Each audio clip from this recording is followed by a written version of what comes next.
저는 너무도 어린 꼬맹이였던 초등학교 저학년이었을 때 죽고 싶다는 생각을 많이 하며 살았던 때가 있었습니다. 고등학생이 될 때까지 사는 것에 대한 희망이나 목적도 꿈도 없었어요. 그냥 이 세상을 등지고 떠난다는 것에 대한 미련 같은 게 없었습니다. 그때 제가 겪고 있는 처지 때문에 세상을 바라보는 시선이 곱지 않았었거든요. 저의 이런 정서는 아무래도 환경 탓이 아니었을까 싶습니다. 그런데 살다 보니 저에게도 꽃피는 봄날이 오더군요. 제가 이러려고 살아있었구나 라는 것을 느꼈고 살아있음에 감사했습니다. 저는 어릴 때 친할머니 손에 자랐습니다. 제 나이 4살 때 할머니 손에 맡겨지게 되었어요. 그때 2년 동안은 할머니가 저만 보면 불쌍한 우리 손녀 하면서 엄청 안쓰러워하며 저를 부여잡고 우셨어요. 갑자기 하루아침에 제가 엄마 아빠랑 떨어졌거든요. 두 분 다 하루아침에 사라져버렸거든요. 할머니는 엄마 아빠가 사라진 이유를 어느 정도는 아는 것 같았어요. 하루아침에 갑자기 어떠한 인사도 없이 엄마가 집을 나가버리고 그 엄마를 찾아 아빠도 집을 나가면서 할머니한테 연락을 했다고 해요. 저를 부탁한다고. 다급한 아빠의 전화를 받고 할머니는 저녁 늦게 저를 원으로 데리러 왔다고 했어요. 아빠가 저를 잘 부탁한다는 말에 할머니는 아들 며느리가 집으로 무사히 오기만을 기다리며 저를 돌보고 있었다고 합니다. 가끔 아빠가 안부를 전하는 전화가 왔었다고 하더군요. 그런데 아빠는 하루 이틀 시간이 갈수록 연락이 뜸해지더니 전화가 없었다고 해요. 걱정이 되신 할머니가 전화를 했더니 없는 번호라고 했다는 겁니다. 할머니는 놀란 가슴에 경찰에 신고를 해야 하나 아니면 마냥 이렇게 기다려야 하나 고민을 하고 있었는데 아빠가 전화가 왔었어요. 저는 그때 아빠 목소리를 마지막으로 들었습니다. 그게 마지막이 될 줄 정말 꿈에도 몰랐어요. 아빠는 저에게 할머니 말 잘 듣고 있으면 엄마랑 금방 온다고, 그리고 제가 좋아하는 인형이랑 인형 옷을 사주시겠다고 했어요. 저는 아빠랑 약속하고 할머니도 아빠랑 짧은 통화를 하고 끊으셨어요. 전화를 끊고 할머니는 저에게 그거 봐, 아빠가 금방 온다고 하지? 우리 조금만 더 기다려보자 하셨어요. 그때서야 할머니는 아빠의 연락이 없어도 크게 걱정하지 않고 마냥 기다리셨어요. 하지만 시간이 가도 엄마 아빠 소식을 들을 수 없었다고 합니다. 그래도 할머니는 포기하지 않고 그냥 올 거라는 기대를 하고 기다렸다고 하네요. 그러자 할머니는 하루가 멀다 하고 자꾸 우셨어요. 할머니가 울면 저도 울었는데 그럴 때마다 할머니가 안 울면 엄마 아빠 온다고 했습니다. 해서 저는 울다가도 울음을 뚝 그쳤어요. 할머니 집은 저희 집에서 그리 멀지 않은 곳에 사셨는데 어린이집이 저희 집과 더 가까워서 2년 동안은 저희 집에서 할머니랑 고모랑 생활했어요.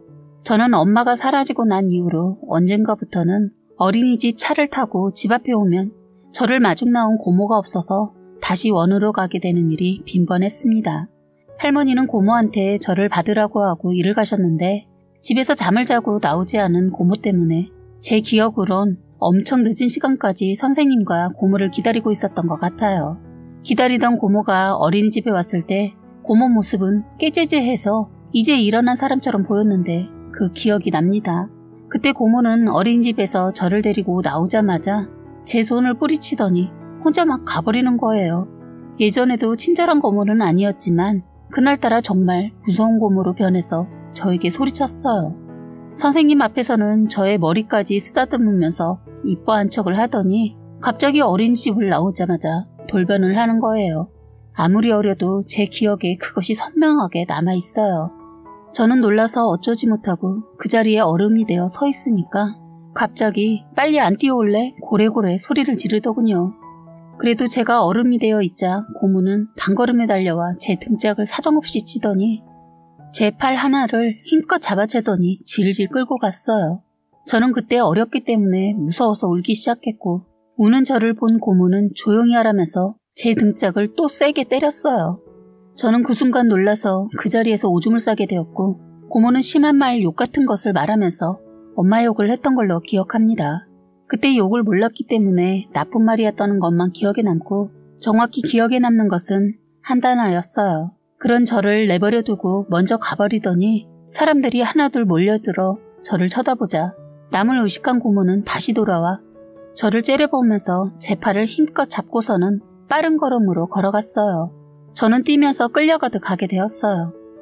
원래는 어린이집에서 집까지 어른 걸음으로 얼마 걸리지 않지만 아이 걸음으로는 꽤 먼 거리인데 저를 질질 끌고 갔어요. 저는 쉬를 해서 빠른 걸음으로 가다 보니 허벅지가 많이 쓰라리고 춥고 아팠어요. 그래도 화가 난 고모에게 맞을까봐 아무 말도 못하고 계속 뛰어갔어요. 집에는 할머니가 계시지 않았어요. 할머니는 저에게 그땐 고모처럼 그러지 않았거든요. 집에 도착했는데 아무도 없자 고모는 또 저를 보고 화를 냈어요. 너 네 요정 알지? 가서 오줌 싸놓고 꺼내 입어. 목욕은 할머니 오면 하고 너 집에 그대로 있으면 할머니 금방 오실 거야. 어디 가지 말고 그냥 TV나 보고 있어. 알았지? 고모 급한 일이 있어서 나가야 하니까 식탁에 과자 있는 거 그거 먹고 있어. 말하고 고모는 저희 엄마 욕을 해대기 시작했어요. 아유, 내가 이 나이에 애나 보고 지 새끼를 데리고 나가야지. 왜 두고 나가서 이 고생을 하게 해. 내 새끼도 아닌데. 아유, 짜증나. 투덜대더니 고모는 나가버렸어요. 배가 고픈 저는 옷을 갈아입고 과자를 먹다가 잠이 들었어요.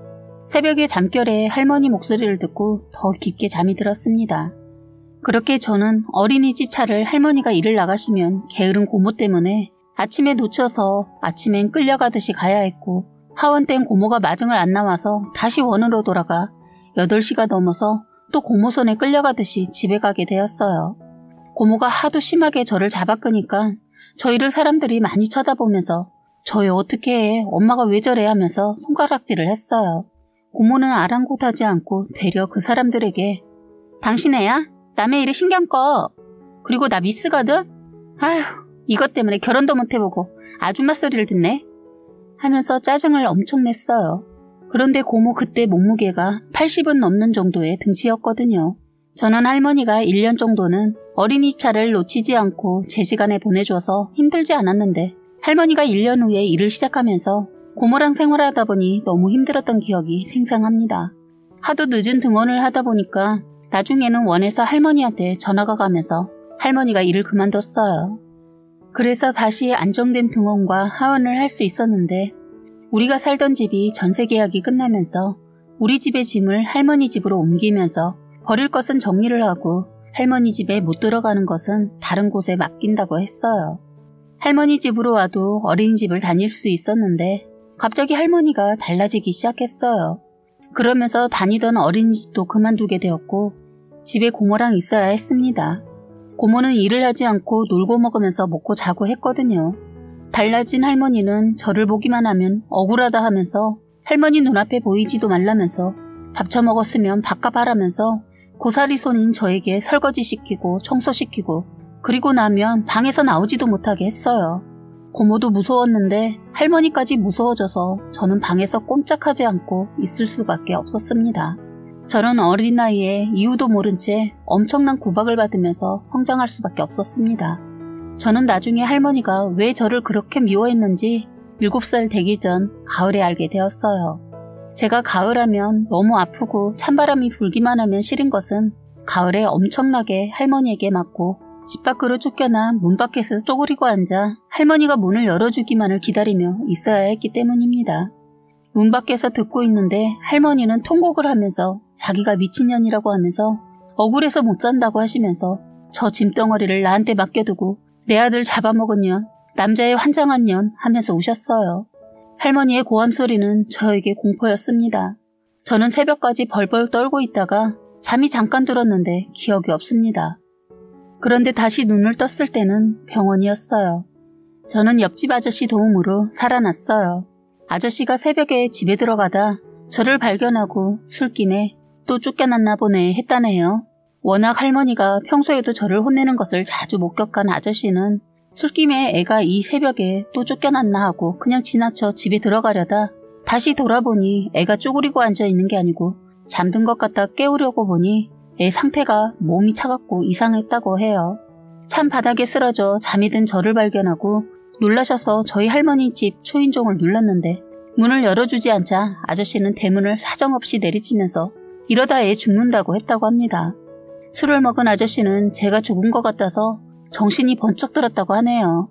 아저씨는 저를 안고 집 근처에 있는 종합병원으로 안고 뛰었다고 들었어요. 다행히 저는 위급한 상황을 넘기고 살아나게 되었지요.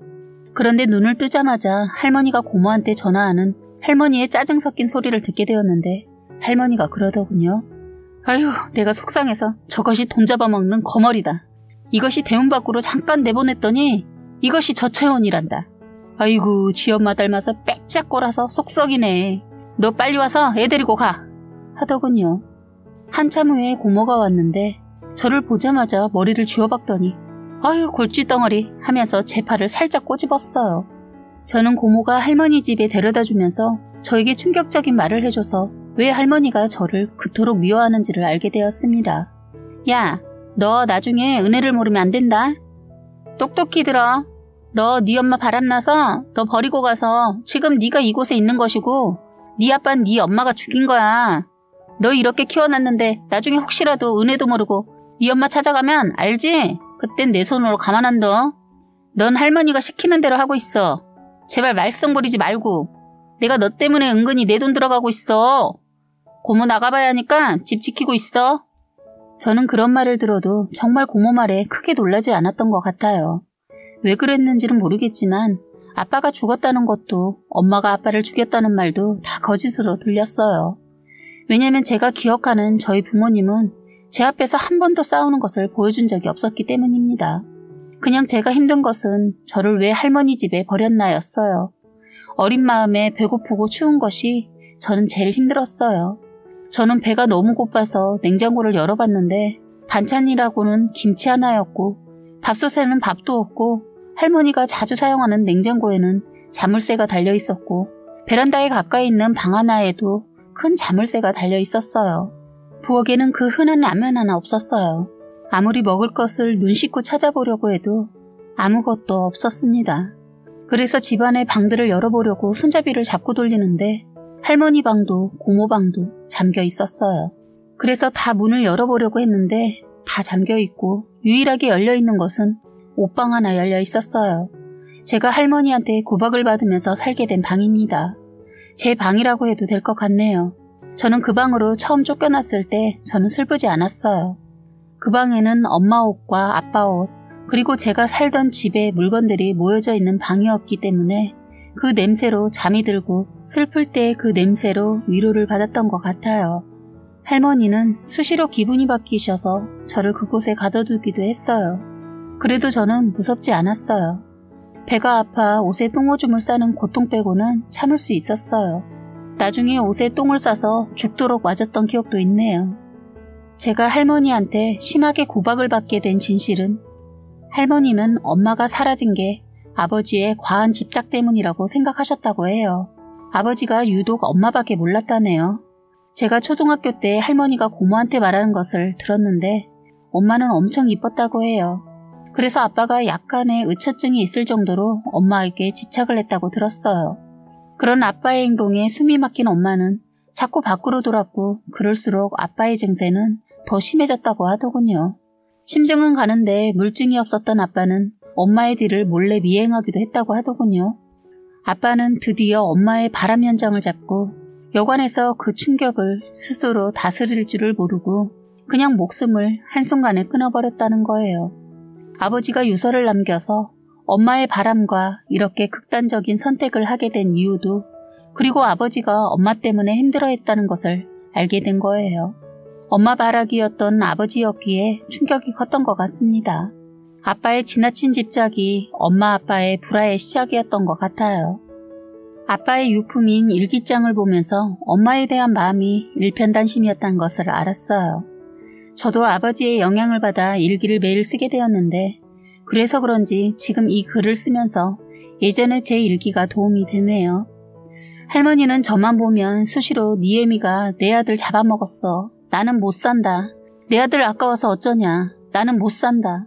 매일 이러셨어요. 그러시면서 저만 보면 나보고 무슨 부귀 영화를 누리라고 저것을 두고 가. 저 짐을 어떻게 하라고 두고 가길 두고 가. 그때 할머니를 생각하면 저를 잡아먹을 것 같았어요. 나중에 알게 되었는데 할머니는 아빠 돌아가셨을 때도 저를 모르게 하고 상을 치렀어요. 그리고 할머니는 하루 날 잡아 제가 학교에 간 사이 엄마 옷이며 아빠 물건을 하나도 남김없이 다 없애버렸어요. 그때 텅 빈 방 안에 있게 되었을 때 그제서야 혼자라는 것을 실감했어요. 그러면서 절망적인 생각도 하게 되었던 것 같아요. 할머니는 시간이 갈수록 제가 엄마를 닮아간다고 엄청 저를 미워했습니다. 제가 유독 엄마를 많이 닮았다네요. 할머니는 저를 가만두지 않았어요. 그런데 제가 크면 클수록 엄마를 더 닮아가고 있는 모습 때문에 대놓고 미워했어요. 사실 제가 결혼하기 전 저는 중학교 때까지 이 모녀한테 강제 노동 아닌 노동을 당하고 돈도 갈취를 당했습니다. 저는 학교에서 돌아와서는 할머니가 아는 가게에 취직을 시켜서 키가 컸던 저는 나이를 속이고 알바를 하게 되었어요. 그 돈은 고스란히 할머니 주머니 속으로 들어가게 되었죠. 공부는 새벽에 잠을 쪼개가며 했어요. 저는 중학교를 졸업하고 고등학교도 다니려고 하는데 할머니는 돈 들어간다고 고등학교를 못 다니게 했습니다. 그때 저는 또 한 번의 저의 삶에 큰 절망을 또 느끼게 되었죠. 꿈은 없었지만 공부가 너무 하고 싶었어요. 못하게 하니까 너무나 공부에 대한 갈증이 났어요. 그때 하늘을 올려다보다가 우연히 제 눈에 들어온 곳이 교회였습니다.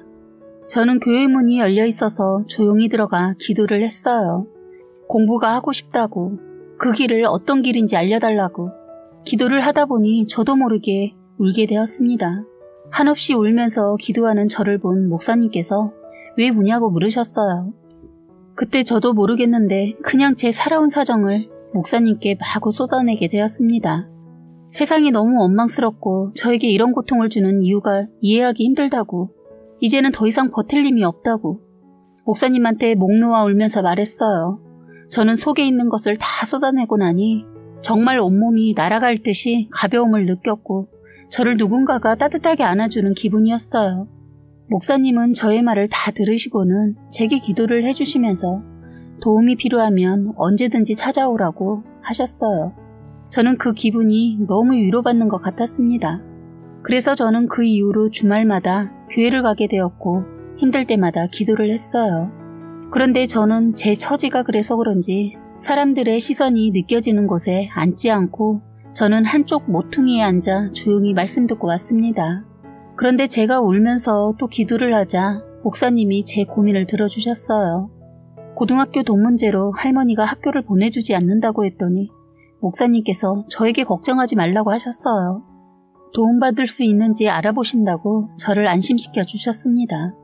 교회에서 저의 사정을 알게 되면서 저는 목사님과 집사님들에게 도움을 받았습니다. 그래서 교복뿐만 아니라 여러 가지 선물도 받았어요. 저는 이런 분들의 도움으로 어렵게 고등학교를 다니게 되었습니다. 저는 제가 그분들께 고마움을 전달하고 싶은데 아무것도 할 수 없는 저는 봉사를 열심히 했습니다. 교회에 나가 청소도 하고 열심히 제 손길이 필요한 곳에 몸을 아끼지 않고 봉사했어요. 그런 저를 못마땅히 여긴 할머니는 돈도 안 되는 일을 하고 다닌다고 저에게 쌍욕하시고 저를 손에 잡히는 대로 저의 등짝을 때리셨어요. 솔직히 저도 어느 정도 힘이 있었지만 차마 할머니한테 나쁜 행동을 할 수가 없었습니다. 할머니는 제가 교회에서 도움을 받아 고등학교를 갈 수 있을 것 같다고 하자 할머니는 일단 자기 돈이 들어가지 않으니까 고등학교 가는 것을 허락하셨어요. 그런데 저는 할머니가 시키는 일은 꾸준히 하면서 학교도 다녀야 했어요. 제가 고등학교를 다닐 수 있게 허락한 조건 중에 그것도 있었기 때문에 학교를 다니기 위해 다 참아야 했습니다. 어쨌든 저에게 보호자는 할머니였으니까요. 그런데 그렇게 1학년을 무사히 마쳤는데 또 돌변을 하셔서는 고2 때 할머니가 여자가 배워봤자 사랑고실 못하고 잘난 맛에 자기를 무시한다고 말도 안 되는 생떼를 써서 저를 집안에 가뒀습니다. 제가 자고 있는 사이 저를 가다둔 거였어요. 그땐 제가 어릴 적 아기 때처럼 당하지 않고 저는 발로, 의자로 힘껏 문을 부셔서 그 집을 탈출하게 되었습니다. 갈 곳이 없던 저는 또 교회를 찾았고 저는 교회에서 도움을 받아 교회에서 생활을 하게 되었어요. 그리고 집사님들의 신고로 할머니와 고모는 조사를 받았어요. 하지만 증거 불충분으로 아쉽게도 그냥 나왔어요. 할머니는 제가 교회에 있다는 것을 알고 저를 찾아왔더군요. 저는 심야 예배가 거의 끝나갈 때쯤 배가 너무 아파서 예배당을 나와 화장실을 다녀와서 다시 예배당으로 들어가려고 하는데 갑자기 뒤에서 누군가가 제 머리채와 몸을 사정없이 잡아채는 겁니다. 순간 뒤로 뒷걸음질을 치다가 뒤로 넘어졌는데 할머니였어요. 저는 아직 예배 중인 것 같아 할머니를 모시고 나가려고 하는데 갑자기 고함을 치면서 너 이곳에 나와서 기도할 시간 있으면 나가서 돈 벌어. 왜 시간을 허투루 쓰고 있어? 하시더군요. 저는 등치가 크신 할머니를 밖으로 끌고 나가려고 하는데 할머니가 워낙 힘도 좋고 등치가 커서 쉽지 않았어요. 안에서 저희 할머니 소리를 듣고 그때 저보다 2살 많은 오빠가 예배 도중에 나왔습니다. 저는 그때만 해도 중고등 예배나 청년 예배에 소속되어 있지 않아서 그 오빠를 잘 알지는 못하고 그냥 안면 정도 있었는데 그 오빠는 제 사정을 다 알고 있는 것 같았어요. 할머니가 제 머리채를 잡고 있는 것을 보자마자 달려와서 할머니를 향해 소녀한테 지금 너무하시는 거 아니세요? 말로 하세요. 여기가 지금 어딘지 알고 행패세요. 했어요. 하지만 할머니는 더 기세등등 하시면서 제 머리채를 놓지 않고 뭐야 이놈아? 네가 내 손녀 때리는데 네가 뭔데 참견이야? 어린 것이 어디서 어른한테 훈계야? 남자라고 지금 노인네를 이겨보겠다는 거야? 하시자 그때 교회 안에 심야 예배를 하시는 도중 다들 사람들이 나왔어요. 순식간에 많은 사람들이 할머니를 보고 그 손 놓으라고, 할 짓이 없어서 손녀 등골 빼먹냐고, 지옥이 무섭지도 않냐고 한 소리씩 하셨어요. 할머니는 나는 지옥 같은 거 안 무섭다. 지금이 지옥이다. 다들 남의 가정에 참견 말고 다들 꺼져 하시면서 저의 머리채를 놓지 않으셨어요. 오빠는 안 되겠는지 특단의 조치로 경찰 불렀으니까 냅두세요. 이거 여기서 사고친 거니까 조사 꾸미고 뭐 어쩌고 하면 감옥에서 좀 힘들 겁니다. 폭행죄가 무섭잖아요. 여기 계신 모든 분들이 증인이니까 참고가 될 거예요. 하자 갑자기 제 머리채를 놓더군요. 그러더니 너 여기 이렇게 다닐 거면 학교도 그만두고 내 집에서 당장 나가. 오늘 내로 안 나가면 아주 네 물건 다 불사질러 버릴 테니까. 하고 나가더군요. 제 짐이라고 할 거라고는 겨울옷 몇 벌과 책이 전부여서 교회분들 도움으로 그날 바로 다 챙겨서 나와버렸어요. 갈 곳이 없는 저는 당분간 교회 안에 있는 숙소에서 지내기로 했습니다. 다행히 교회 건물에는 목사님 사택이 있어서 혼자 있어도 무섭지 않았어요. 저는 매일 새벽 기도를 했고 할머니 집에서 나와 있어서 공부하는 시간이 더 주어져서 공부만 죽어라 했습니다. 그 이후로 할머니를 만나지 않았어요.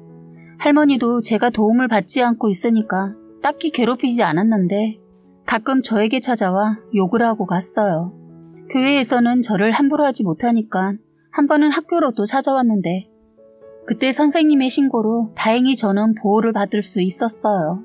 그리고 저를 또 보호해주는 사람이 있었는데 바로 그 교회 오빠였습니다. 오빠는 휴학을 하고 있었거든요. 완전 이미지가 교회 오빠인 그 사람은 나중에 저의 남편이 되었습니다. 오빠는 교회를 어릴 적부터 다니고 있었고 저희 동네로 이사 온 지는 한 5년 정도 됐다고 했어요. 집안에 사정이 있어서 저희 쪽으로 이사를 왔다고 하더군요. 사정을 묻는 것은 실례인 것 같아 묻지 않았는데 나중에 남편, 그러니까 시부모님들을 만나게 되면서 이사 오게 된 사연을 듣게 되었네요. 저는 계속 교회에서 생활하는 것이 신경이 쓰여 숙식이 가능한 알바를 알아보고 있던 도중 오빠의 부모님을 교회에서 보게 되었어요. 오빠 엄마의 첫인상은 많이 아픈 사람처럼 보였고 아버지 또한 근심이 가득한 모습이었어요. 오빠의 전도를 받고 교회에 나오셨다고 했어요. 저는 예배 시간에 밖에 어느 정도 정리를 하고 자리에 앉으려고 하는데 오빠 부모님 옆자리밖에 보이지 않더군요. 저는 기도 시간을 맞추어 자리에 들어가려고 뒤에서 기다리다 기도가 시작되자마자 오빠 어머니 자리에 조용히 앉았는데 어머니가 갑자기 울기 시작했어요. 그 모습이 너무 슬퍼 보였고 제 모습이 보였어요. 너무 여리디 여린 몸을 바르르 떠시며 기도를 하는데 안아주고 싶었습니다.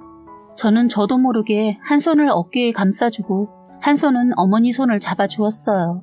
저도 모르게 저도 어머니와 함께 울었습니다. 어머니는 한참을 숨죽여 흐느끼셨어요. 어느 정도 흐느낌이 진정되자 저는 어깨를 감싼 손을 내리고 어머니를 감싸준 손을 놓으려고 하는데 갑자기 어머니가 제 손을 꼭 잡더니 놓지 않는 겁니다. 제 손을 꼭 잡고 눈을 감은 채 제 손등을 쓰다듬어 주더군요. 순간 저는 그동안 잊고 지냈던 엄마의 따뜻했던 손이 느껴졌어요. 엄마가 그리웠습니다. 어머니의 손이 너무 따뜻하고 좋아서 나머지 한 손을 저도 모르게 어머니 손 위에 얹어 꼭 잡아드렸어요. 오빠 어머니는 그제서야 진정이 되었는지 눈을 살짝 뜨셨어요. 그러더니 저를 빤히 쳐다보더니 환하게 웃어주셨어요. 저도 모르게 저도 환하게 웃어드렸습니다. 제 눈에는 아무도 보이지 않고 어머니 얼굴만 보였어요. 저희는 서로 눈을 마주하며 눈인사를 했어요. 저는 어머니를 바라보다 앞을 보았는데 앞에서 연주를 담당하고 있던 오빠는 저희를 보고 흐뭇해했어요. 저희는 예배 내내 손을 꼭 잡고 있었습니다. 예배를 마치고 오빠가 저희에게 다가와 저를 부모님께 인사시켰고 어머니는 저를 꼭 안아주면서 고마워요, 고마워 딸 했습니다. 그 말을 듣는데 눈물이 나왔어요. 어릴 때 들어보고 오랜만에 들어본 딸이라는 말이 저의 마음을 흔들어 놨어요. 내색하지 않고 깡으로 버텨온 저는 한순간 다리에 힘이 풀려 순간 비틀거렸습니다. 순간 오빠가 저를 잡아주었고 저는 오빠에게도 묘한 감정을 느꼈고 어머니도 그런 오빠를 보고 웃었어요. 어머니는 그때 아셨던 것 같아요. 오빠가 저에게 마음이 있었다는 것을요. 저만 몰랐던 거죠. 그런 걸 생각할, 아니 그런 기분을 느끼는 것은 저에게 사치였으니까요. 갈 곳 없어 교회에서 머물고 있는데 연애라는 것은 꿈도 꾸지 못했어요. 그냥 저를 잘 챙겨주고 보호해주는 착한 교회 오빠로만 생각했습니다.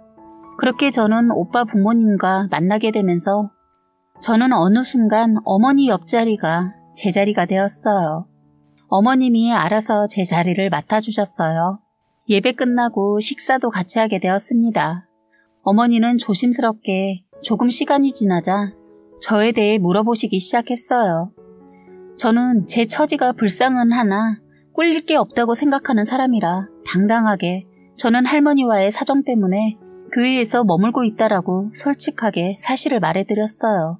그런 모습이 오빠 부모님들은 제가 마음에 든다고 하더군요. 그러면서 시간 되면 나중에 밖에서 만나 밥 한 번 먹자고 하더군요. 그래서 오빠 부모님과 며칠 후 같이 저녁을 먹게 되었어요.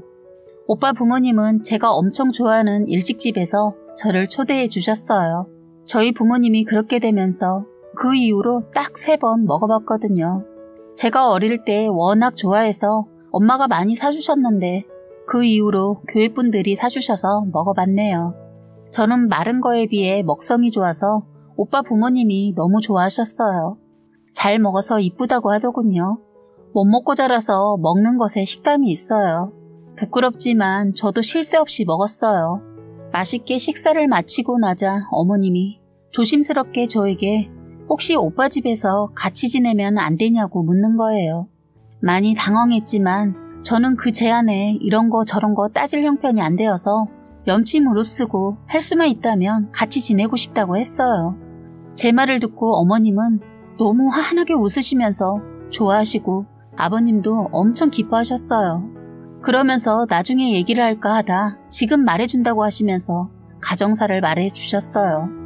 오빠 이후로 누나가 하나 있었는데 직장 들어가서 잘 다니다 갑자기 아프다고 해서 병원 갔더니 급성 백혈병이라는 판정을 받았다고 해요.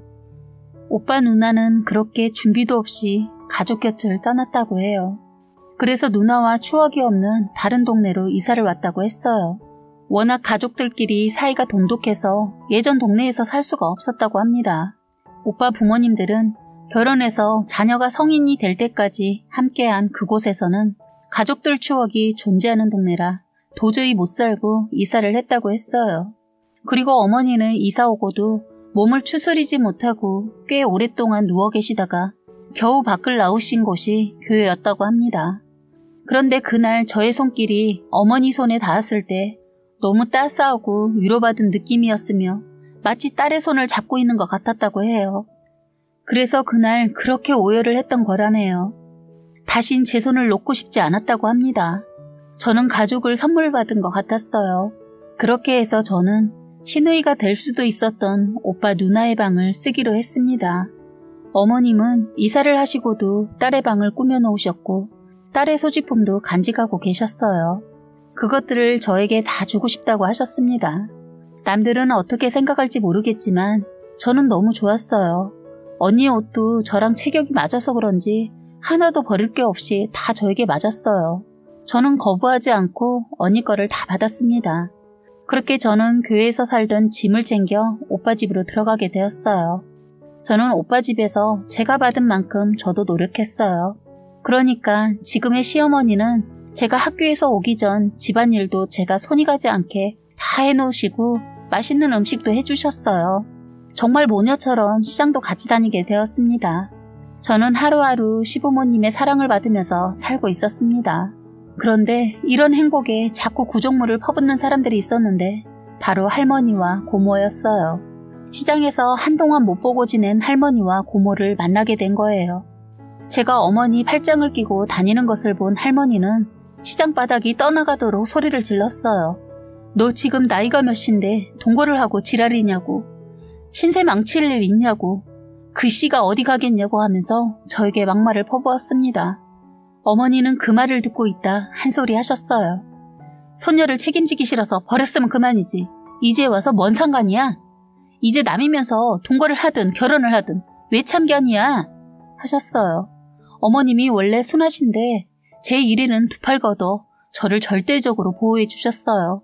그런데 워낙 천성이 착하신 분이라 그런지 어머님 손은 저만 느낄 정도로 벌벌 떨고 있었어요. 어머니는 남들과 한 번도 싸워본 적이 없다던 분이셨다는데 저를 위해 저희 할머니와 싸우셨어요. 어머니는 저에게 할머니 얘기를 익히 들어서 슬슬 화가 치솟았는지 온몸이 벌겋게 타올랐어요. 정말 종이를 가져다 대면 불이 붙어버릴 것 같았어요. 시장 안에는 할머니와 고모 목소리보다 저희 어머니 목소리가 더 컸어요. 저를 위해 남의 이목도 무시하고 저만을 위해 싸워주시는 어머니께 너무 감사했어요. 제가 보호받고 사랑받고 있다는 걸 느꼈어요. 어머니는 할머니에게 할머니, 이제 두 번 다시 우리 애한테 시비도 아는 체도 하지 마세요. 제가 얘 부모이자 시부모입니다. 하셨어요. 저는 순간 놀랐습니다.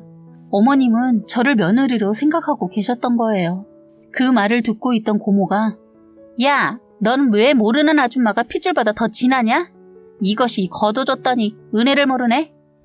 무슨 일만 있으면 저에게 자꾸 돈을 요구하고 은혜 두둔하면서 검은 짐승을 거두는 게 아닌데 남 좋은 일 시켰다고 하면서 고모는 저에게 찾아와 저를 괴롭혔어요.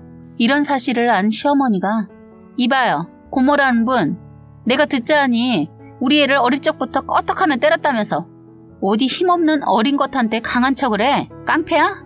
저러니까 나이 처먹도록 시집도 못 가고 어린 조카 등골 빼먹으면서 이제는 나이 드신 어머니 등골 빼먹지? 나이를 먹었으면 정신 차려 하셨어요. 어머님은 몸은 바들바들 떨었지만 한마디 떨림도 없이 또박또박 말하셨어요. 시장 안의 사람들은 익히 저희 집 사정을 알고 있었기 때문에 한 소리씩 했어요. 아이고 속 시원해. 저 노인네 아무도 못 당했는데 임자 만났네. 미나가 이제 엄마 같은 시어머니를 만났네. 미나 복이 터졌네. 어린 것이 고생이 많았는데 저 노인네 죽지도 않아. 아들 먼저 보내놓고도 그 보상금으로 딸하고 둘이서만 호화호식 누렸잖아. 미나한테 나중에 준다고 해놓고 다 빼돌렸다고 하던데 이러면 법이 왜 있어. 저 고모가 더 도둑년이야. 하자 할머니가 뭐 이년들아? 저리 못 가? 내 자식 목숨값으로 내가 먹고 살았는데 이년들이 뭔 상관이야? 그 주둥이를 다 찢어버릴 테니까 어디 한번 직하려봐 이년들아. 흥분을 있는 대로 하면서 어머니한테 말발이 못 먹히니까 시장 상인들한테 주민들한테 화풀이를 했어요. 그러면서 할머니 한다는 소리가 그러면 내가 이제 미나 전현 죽든 살든 이제 신경 안 쓸 테니까 내가 키워준 돈이나 지불해. 아니 이게 무슨 말 같지도 않은 개 같은 소리를 하더군요. 시어머니 확실하게 끝장을 봐줬어요. 왜 내가 그걸 당신한테 줘야 하는지는 모르겠지만 도대체 얼마를 원하는지 들어봅시다. 못 줘도 1억은 줘야지. 이봐, 노인네가 노망을 냈나?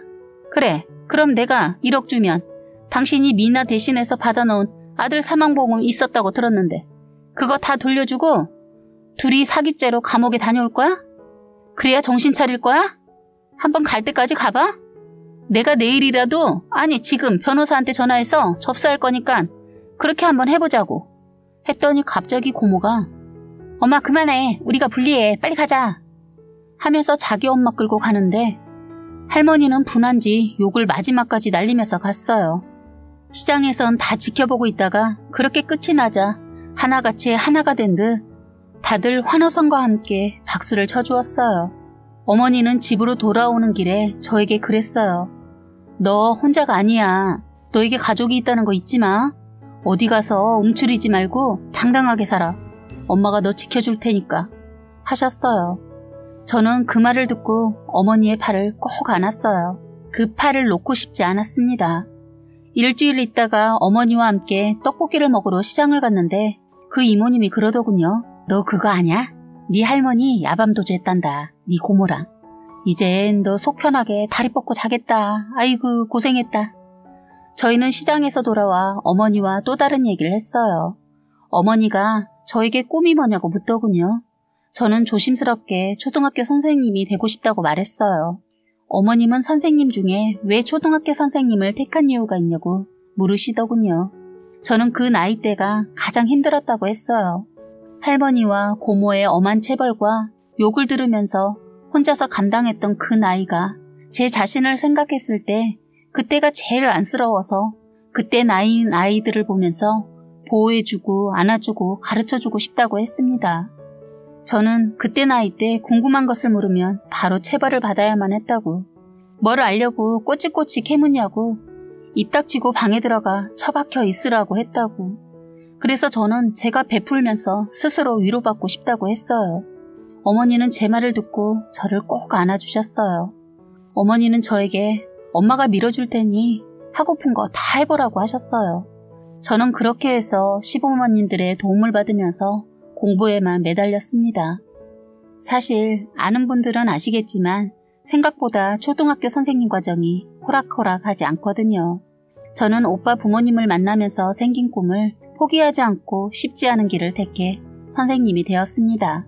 오빠랑 저랑은 교회에서도 거의 붙어 다니면서 서로의 호감을 눈치채고 고등학교 졸업을 하자마자 사귀게 되었어요. 저는 오빠랑 사귀면서 저의 놀라운 재능도 발견했네요. 오빠는 교회에서 밴드를 하고 있었는데 저에게 기타 칠 사람이 필요하다고 하면서 기타를 가르쳐 주었는데 의외로 쉬웠어요. 그리고 피아노도 금방 습득했어요. 저보고 교대 말고 음대를 가라고 하더군요. 노래도 잘하고 피아노를 제법 치게 되니까 그런 농담을 하더군요. 저희는 결혼을 제가 선생님이 되고 나서 했습니다. 아이는 결혼하고 1년 있다가 생겨서 쌍둥이를 낳았어요. 어머니가 그렇게 원하시던 딸 둘을 낳았어요. 요즘 어머니와 아버님은 손녀 둘을 보느라 정신이 하나도 없어요. 저에 대한 사랑을 나눠서 아이들에게 주느라 어머님 엄청 바쁘세요. 저는 어린 나이의 상처를 다 보상이라도 받듯이 저에게도 꽃피는 봄날이 오더군요. 저만을 바라봐주는 남편과 딸처럼 행여나 바람에 날릴까 애지중지 해주시는 시부모님, 그리고 저의 목숨과도 바꿀 수 없는 저의 사랑스러운 딸들, 저는 너무 행복합니다. 감히 행복이란 단어를 입 밖으로 낼 수가 없어요. 행여나 이 행복을 시샘해서 도둑 맞을까봐요. 그래서 저는 늘 기도합니다. 저에게 너무나도 벅찬 사랑을 주시는 시부모님과 남편, 그리고 눈에 넣어도 안 아픈 제 사랑스러운 아이들을 제게 주셔서 감사합니다. 라고. 저는 사랑받은 만큼 봉사도 열심히 다니고 있어요. 그리고 주말마다 저희는 교회에서 같이 연주를 하고 있어요. 이제 저는 제 가족을 비롯해서 제 주변에 저처럼 고통받고 있는 아이들을 위해 희생하고 봉사하면서 살려고 합니다. 참 이 소식을 깜빡할 뻔했네요. 제가 아이 낳고 소식을 들었는데 어머니께서 남편이랑 제 엄마의 행방을 알아보았나 봐요. 제가 애 낳고 혹시라도 엄마를 그리워할까봐 알아보았는데 그 소식을 안 들으니만 못한 소식을 들었네요. 제 어릴 적 엄마는 따뜻한 사람이어서 그 추억으로 버텼는데 글쎄 엄마라는 사람이 제가 출산했다는 소식을 전하니까 다신 연락하지 말라고 했다네요.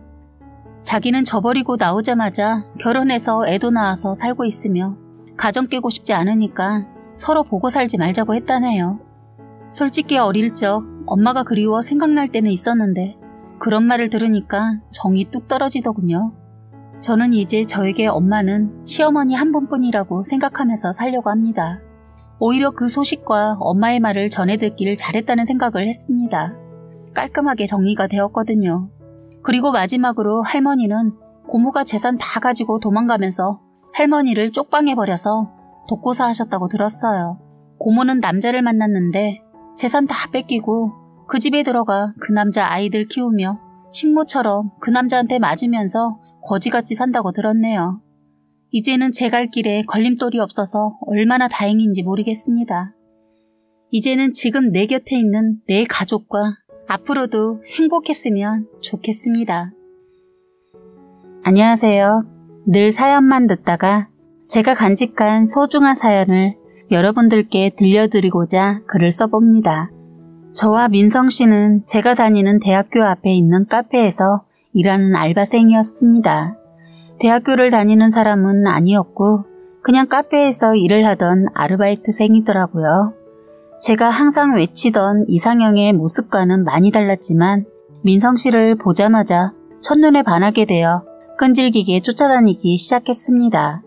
저는 쌍꺼풀이 있고 무뚝뚝하게 생긴 딱 봐도 차가울 것 같은 남자, 나쁜 남자가 저의 이상형이거든요. 하지만 민성 씨는 무쌍에 웃는 모습이 너무나도 예쁘고 착한 마음씨가 딱 봐도 보이는 착한 남자였어요. 왜 그랬던 것인지는 모르겠지만 자신의 일에 집중하는 모습에 매력적이었고 들어오는 손님들에게 웃어주는 그 미소가 제 마음을 밝혀주더라고요. 그 사람에게는 제가 한 명의 손님일 뿐이었겠지만 저는 이상하게도 이 사람이 끌리길래 제가 먼저 대시를 하게 되었던 것이에요. 당시 계절은 가을이었는데 카페와 멀지 않은 거리에 가을에 가면 좋을 법한 예쁜 낙엽거리가 있었거든요. 그래서 하루는 용기를 내서 시간 있으면 이 앞에 있는 낙엽을 함께 보러 가자고 했습니다. 그런데 저에게 들려오는 대답은 저랑 가면 재미없으실 텐데 저보다는 친구분들이랑 가시는 게 더 재미있으시지 않을까요? 였어요. 언뜻 보면 그냥 눈치가 없는 사람처럼 느껴지지만 그냥 저의 데이트 신청을 거절한 것이었죠. 솔직히 거절당하고 많이 부끄럽긴 했지만 왠지 모르게 그 사람을 쉽게 포기하지 못하겠더라고요. 다시 용기를 내서 다음에는 영화를 보러 가자고 했고 또 거절을 당하게 되면 그 다음에는 커피 한 잔이라도 하자고 했습니다. 그렇게 계속 거절을 당하다 보니 저도 자존심이 상하고 이렇게 구차하게 나가면서 매달릴 필요가 있을까 싶더라고요. 그래서 마음을 접기로 다짐하고 2주간 그 카페를 찾아가지 않았었는데 아무리 생각해도 이렇게 끝내기는 너무 아쉽더군요. 결국 딱 한 번만 더 물어보고 또 거절을 당하면 이제 깨끗하게 마음을 접고 끝내야겠다라는 생각을 했습니다. 마음을 먹고 그 다음날 저는 그 카페에 가서 떨리는 마음을 붙잡고 그동안 잘 지내셨죠? 자꾸 제가 시간 좀 내달라고 하는데 거절하시는데 이번이 마지막으로 말씀드려볼게요. 혹시 저와 영화 보실래요? 라고 물어봤어요. 이상한 끌림이라는 게 있잖아요. 부끄럽지만 제가 이토록 저에게 거절하는 남자에게 들이대기는 처음이었어요. 아까 그렇게 고백을 했는데 그런데 그 뜻밖에도 저희 데이트 신청을 받아주더군요. 그래서 결국 주말에 만나서 영화를 보게 되었습니다. 약속 당일이 다가오는 동안 제가 그분을 좋아하는 것을 알던 친구들은 저보다 더 떨려하며 그날 입을 옷을 함께 사러 가기도 했어요. 그토록 바랬던 주말이 다가오게 되었고 저는 약속 장소에서 익숙한 시간에 만나게 되었습니다. 영화를 보고 나와서 밥을 먹으려 하는데 그날따라 주위 식당들에 손님들이 너무 많아서 대기 시간이 너무 길더라고요. 그래서 저희는 근처에 있는 포장마차에 들어가게 되었습니다. 배가 고프다 보니 거기 있던 안주 중 저와 민성 씨는 잔치국수 2개와 계란말이, 소주 1병을 시켰어요. 첫 데이트부터 술을 먹는다는 게 참 웃기기도 했지만 그저 같이 있던 모든 시간들이 즐거웠습니다. 그리고 저희가 자리에 앉아 얘기를 나누는데 아주머니가 갑자기 말을 거시더라고요. 둘이 사귀는 사이인가 봐요. 둘이 너무 잘 어울리고 예뻐 보여서 주는 거야. 좋을 때다. 하고는 빙그레 웃으시면서 떡볶이 한 접시를 주시더군요. 그 말을 듣자마자 저는 저희가 어울린다는 거니까 너무 기뻤던 것 같아요.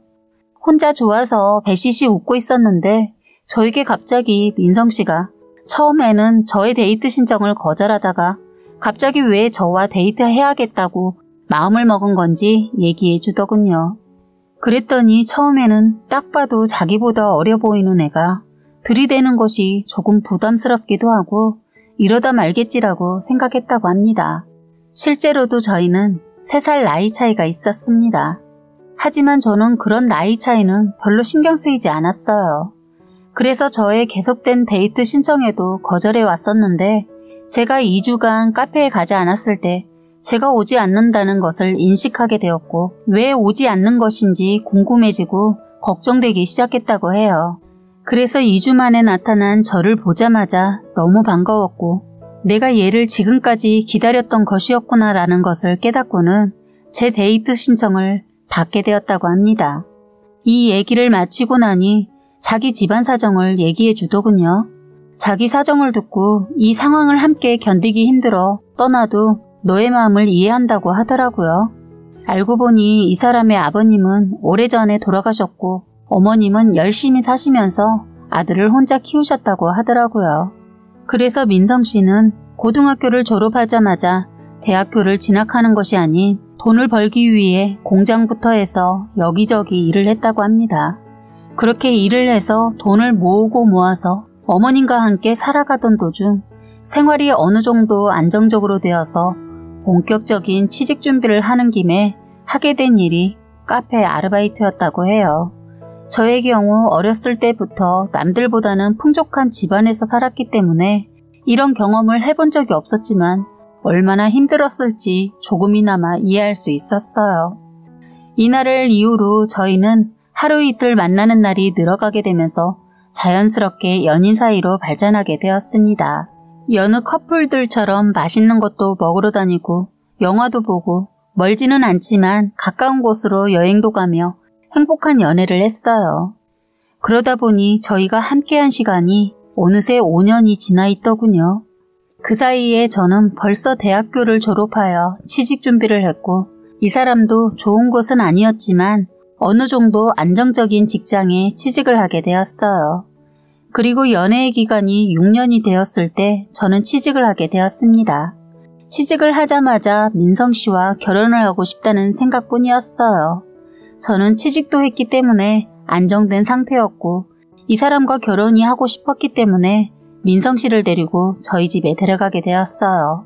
하지만 생각한 것과 다르게 저희 부모님은 민성 씨를 마음에 들어하지 않는 눈치였습니다. 식사 자리에서 부모님은 뭐 하시는지, 지금은 무슨 직업을 가지고 있는지 하나하나 다 물어보시고 대답을 들을 때마다 점점 얼굴이 굳어가시더군요.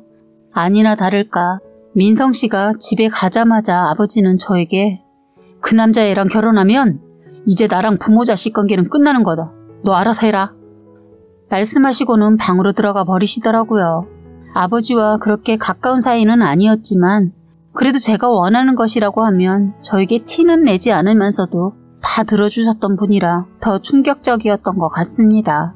그날 이후 저희 집에는 싸늘한 냉기만이 감돌았고 아버지와 저는 집에서 서로 있는 사람 취급도 하지 않았습니다. 솔직히 부모님한테 그렇게 대한 제가 큰 불효이기는 했지만 사랑하는 사람과의 사이를 갈라놓으려고 하는 아버지가 너무 미웠어요.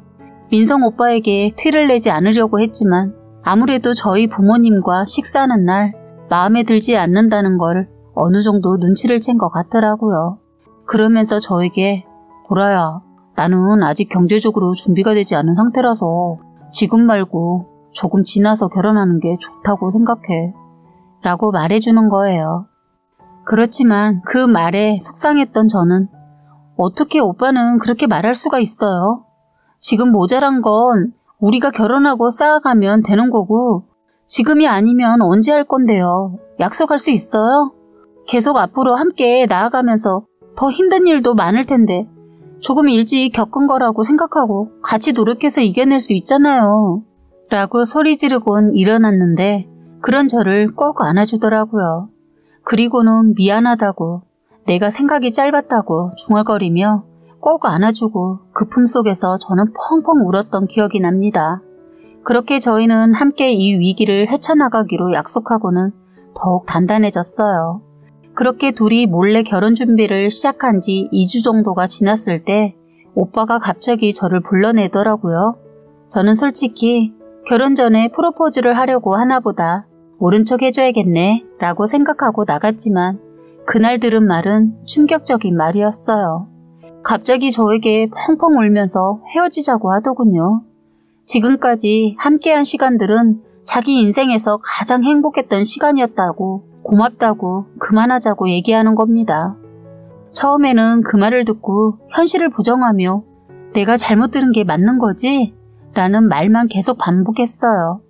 그러다가 이유가 뭐냐고 울부짖으며 물어보니 저와 미래를 함께할 확신이 들지 않는다며 용기가 나지 않는다고 하더라고요. 저는 이해할 수 없었어요. 혹시 무슨 일이 있냐고. 그렇다면 제가 기다리겠다며 몇 날 며칠을 울고불며 매달렸지만 결국 저희는 헤어지게 되었습니다. 그런데 저에게 이별을 통보하게 된 이유의 진실은 다른 이유가 있었다는 걸 나중에서야 알게 되었습니다.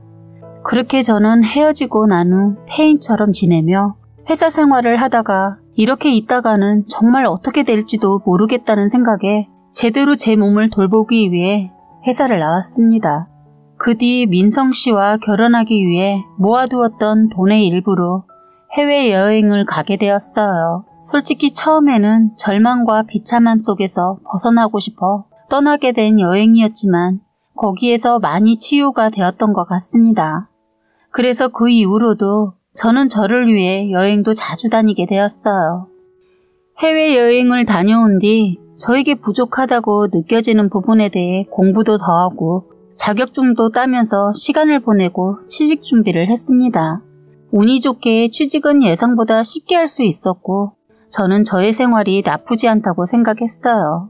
단 한 가지 사랑하는 사람이 없다는 사실 말고요. 사실 저는 민성 씨와 헤어진 후 다른 사람을 만날 용기가 생기지 않았었고 그 사람을 잊고 싶지 않았던 마음이 컸던 것 같아요. 제 마음이 이렇다 보니 좋은 소개팅 자리나 이성의 대시가 들어와도 얼마 가지 않아 연락이 끊기고 오래가지 못했습니다.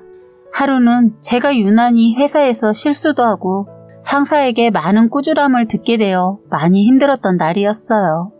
퇴근길에 차를 타고 집에 가던 도중 속이 답답해서 잠깐 차를 주차하고 길거리를 거닐었습니다. 그런데 오래전에 민성 씨와 함께 듣던 노래가 갑자기 길거리에서 나오더라고요. 하루 동안 너무 고달프고 힘들었는데 그 노래를 듣다 보니 그 시절로 돌아간 것만 같았습니다. 그래서인지 저도 모르게 그 사람과 추억이 가득했던 카페 안으로 차를 타고 가서 자주 갔었던 포장마차 집으로 들어가 혼자 소주 한 병을 시켜놓고 앉아 있었어요. 평소 술도 잘 못 먹고 술자리도 좋아하는 편이 아니었지만 왠지 모르게 술이 한 잔 마시고 싶어지더라고요. 그렇게 혼자 포장마차에서 술을 마신 지 1시간 정도 지났을 때 자리에서 일어나려고 하는데 입구 쪽에서 많이 본 듯한 얼굴에 사람이 들어오더군요. 5년 지났었지만 멀리서도 그 사람이라는 것을 확실하게 알 수 있었습니다. 제가 그 안에 앉아있는 것을 못 봤는지 들어와서는 저희가 항상 자주 시켜 먹었던 잔치국수 한 그릇에 소주 한 병을 시키더라고요. 저는 제 자리에 가만히 앉아 민성 씨를 바라만 보고 있다가 그 사람의 맞은편에 앉았습니다. 고개를 숙인 상태로 누구신데 제 앞에 앉냐며 짜증을 내다가 제가 대답이 없으니 얼굴을 들고 제 얼굴을 확인하고는 당황하더라고요. 해맑고 순수한 웃음을 가지고 있던 사람이 이렇게 변한 걸 보니 속이 많이 상했어요. 저인 것을 알고는 일어서려고 하는 걸 제가 손을 잡았어요. 지금 잡지 않으면 다시 만나지 못할 것 같았거든요. 어디가? 나랑 얘기하자. 민성 씨랑 얘기하고 싶은 게 많은데 뭐하고 살았는지 아프진 않았는지 좋은 사람은 만난 건지 알려주라. 알았어. 하고는 다시 자리에 앉더군요. 순간 저희에게는 긴 정적이 찾아오게 되었고 그 정적을 깬 건 민성 씨의 한마디였습니다. 미안해. 생각지도 못했던 말을 듣게 된 저는 그냥 기분이 이상했어요. 그토록 기다렸던 사람인데 차라리 잘 먹고 잘 살기나 하지. 이렇게 초라한 모습으로 제 앞에서 미안하다고 하는 이 사람의 모습을 보니 속이 상하더군요. 미안하다고 얘기하고 말을 더 이어가더군요. 너가 너무 보고 싶었어. 그런데 그럴 수가 없었어. 라며 헤어질 때의 상황을 갑자기 말해주기 시작했습니다. 저와 결혼을 준비하던 당시 민성 씨의 어머님이 자꾸 살이 빠지고 소화가 안 되셨다고 해요. 민성 씨는 걱정이 되니까 병원이라도 가보자고 했는데 어머님이 늙으면 원래 이런다고 하면서 병원을 안 가시려고 했대요. 고집을 꺾지 못해서 병원을 가지 못했는데 그 후로 저 증상 외에도 구토와 복부에 통증까지 느끼시더니 결국 어느 날은 집에 가봤더니 기절을 하셨었다고 합니다. 그 모습을 보자마자 구급차를 불러 병원에서 정밀검사를 하게 되었는데 안타깝게도 췌장암이 있었다고 해요. 췌장암은 소리 없는 암으로 유명할 정도로 초기에는 증상이 없는 경우가 많은데 어머님의 경우 증세가 나타났는데도 병원을 가지 않아 암이 손을 쓸 수 없을 정도로 번져 있었다는 상태였다고 하네요. 이 사실을 알고 난 후 민성 씨는 고민을 하다가 저에게 솔직하게 말하려고 했다고 합니다. 그런데 엎친 데 덮친 격으로 어머님이 옛날에 보증을 섰던 것이 문제가 되면서 빚더미에 앉게 되었다고 해요. 벼랑 끝까지 내몰리게 된 이 사람은 결혼은 사랑만 있으면 되는 것이 아니라 현실이기 때문에 저에게 무거운 짐을 지어주고 싶지 않았다고 하네요. 그래서 저에게 솔직하게 밝히지 않고 말도 안 되는 변명으로 저를 밀어낸 것이었습니다. 직장에서 민성 씨의 딱한 사정을 알고 난 후 사장님이 자신의 지인을 통해 일자리를 더 소개해줘서 돈 걱정은 조금이라도 덜 할 수 있었다고 해요. 그래서 저에게 질렸다고 헤어지고 싶다고 거짓말을 하고는 어머니의 병간호를 시작하게 되었다고 합니다. 의사는 길어도 몇 개월만 버틸 수 있을 것이라고 했지만 민성 씨의 간절한 바람 덕분이었는지 3년간 살아계시면서 좋은 추억들을 쌓아갔다고 해요. 그렇게 어머님이 돌아가신 후에도 슬퍼할 틈도 없이 한 번도 쉬지 않고 열심히 일을 하다 보니 결국 빚도 어느 정도 갚을 수 있게 되었다고 하더라고요. 그런데 뒤를 돌아보니 자신에게 남은 것은 단 하나도 없어 많은 우울감에 휩싸였다고 합니다. 하지만 무엇보다 그 5년간 저에게 사실을 말하지 않고 함께할 자신이 없다는 비겁한 핑계를 대며 헤어지자고 말했던 게 가장 후회스럽기만 했다고 이야기해주며 매일매일 그날로 돌아가고 싶다는 생각뿐이었다고 하더군요. 그렇지만 제 마음에 큰 상처를 줬던 자신이기에 저에게 다시 돌아올 용기가 나지 않아 그저 제 행복만 빌었다고 합니다. 제가 너무 보고 싶어 미칠 것 같은 날이면 저희가 함께 왔었던 이 포장마차 집에 와서 잔치국수와 소주 한 병을 시켜두고 우연이라도 저와 마주치길 빌었다고 하네요. 혼자 앉아 소주를 비워가며 저를 기다리다가 시켜뒀던 잔치국수가 면이 팅팅 불어가고 국물이 차갑게 식었을 때쯤 집에 돌아갔다고 합니다. 이날도 여느 날과 마찬가지로 제가 너무 생각이 나서 포장마차를 와서 함께 자주 시켜 먹었던 잔치국수와 소주 한 병을 시키고 앉아 있었던 거라고 해요.